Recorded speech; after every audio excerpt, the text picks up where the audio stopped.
वे सिंहासन पर बैठने का मोह छोड़ नहीं पा रहे थे। छठे दिन फिर वे राजसी वैभव के साथ तैयार थे बैठने के लिए। तभी छठी पुतली रविभामा ने उन्हें रोक दिया। सुनो राजन, ये सिंहासन परम प्रतापी राजा विक्रमादित्य का है। क्या तुम उनकी दानवीरता और शौर्य का मुकाबला कर सकते हो? आओ, मैं तुम्हें उनकी महानता की कथा सुनाती हूँ।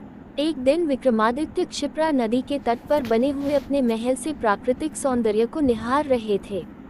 बरसात का महीना था, नदी उफन रही थी और अत्यंत तेजी से बह रही थी।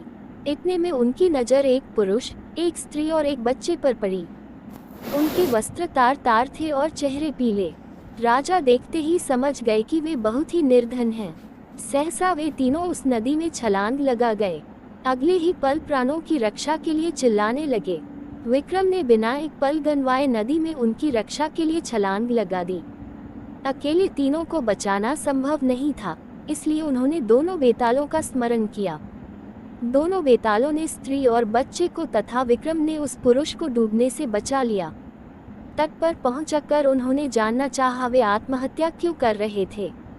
पुरुष ने बताया कि वह उन्हीं के राज्य का एक अत्यंत निर्धन ब्राह्मण है जो अपनी दरिद्रता से तंग आकर जान देना चाहता है।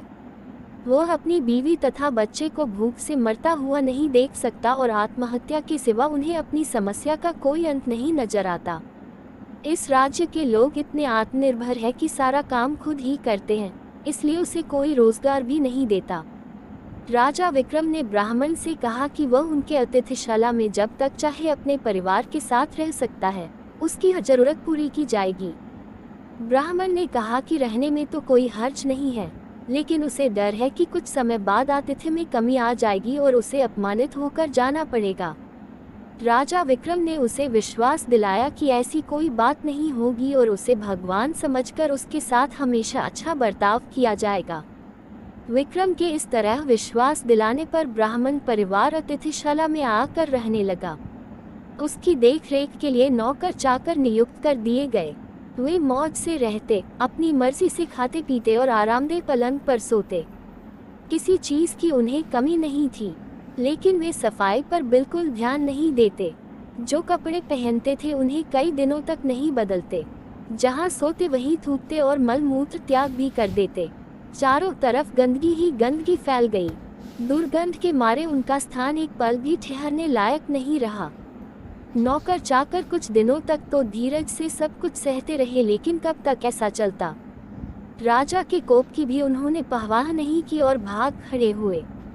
राजा ने कई अन्य नौकर भेजे, पर सबके सब एक ही जैसे निकले। सबके लिए ये काम असंभव साबित हुआ। तब विक्रम ने खुद ही उनकी सेवा का बीड़ा उठाया। उठते बैठते, सोते जगते वे ब्राह्मण परिवार की हर इच्छा पूरी करते। दुर्गंध के मारे माथा फटा जाता, फिर भी कभी अपशब्द का व्यवहार नहीं करते। उनके कहने पर विक्रम उनके पांव भी दबाते। ब्राह्मण परिवार ने हर संभव प्रयत्न किया कि विक्रम उनके आतिथ्य से तंग आकर अतिथि सत्कार भूल जाएं और अभद्रता से पेश आएं, मगर उनकी कोशिश असफल रही। बड़े सब्र से विक्रम उनकी सेवा में लगे रहे, तभी उन्हें शिकायत का कोई मौका नहीं दिया। एक दिन ब्राह्मण ने जैसे उनकी परीक्षा लेने की ठान ली। उसने राजा को कहा कि वे उसके शरीर पर लगी विष्ठा साफ करें तथा उसे अच्छी तरह नहला धोकर साफ वस्त्र पहनाएं। विक्रम तुरंत उसकी आज्ञा मानकर अपने हाथों से विष्ठा साफ करने को बढ़े। अचानक चमत्कार हुआ। ब्राह्मण के सारे गंदे वस्त्र गायब हो गए। उसके शरीर पर देवताओं द्वारा पहने जाने वाले वस्त्र आ गए। उसका मुखमंडल तेज से प्रदीप्त हो गया। सारे शरीर से सुगंध निकलने लगी। विक्रम आश्चर्यचकित थे। तभी वह ब्राह्मण बोला कि दरअसल वह वरुण है। वरुण देव ने उनकी परीक्षा लेने के लिए ये रूप धरा था। विक्रम के अतिथि सत्कार की प्रशंसा सुनकर वे सपरिवार यहाँ आए थे। जैसा उन्होंने सुना था वैसा ही उन्होंने पाया, इसलिए विक्रम को उन्होंने वरदान दिया कि उसके राज्य में कभी भी अनावृष्टि नहीं होगी तथा वहाँ की जमीन से 3-3 फसलें निकलेंगी। विक्रम को वरदान देकर वे सपरिवार अंतर्ध्यान हो गए। इतना कहकर रविभामा बोली, बताओ राजन, क्या तुम में इतना धैर्य है कि इस तरह से किसी का आतिथ्य सत्कार कर सको? राजा भोज असमंजस में पड़ गए और बिना कुछ कहे अपने कक्ष में लौट गए। अगले दिन सातवीं पुतली कौमुदी ने रोका राजा भोज का रास्ता।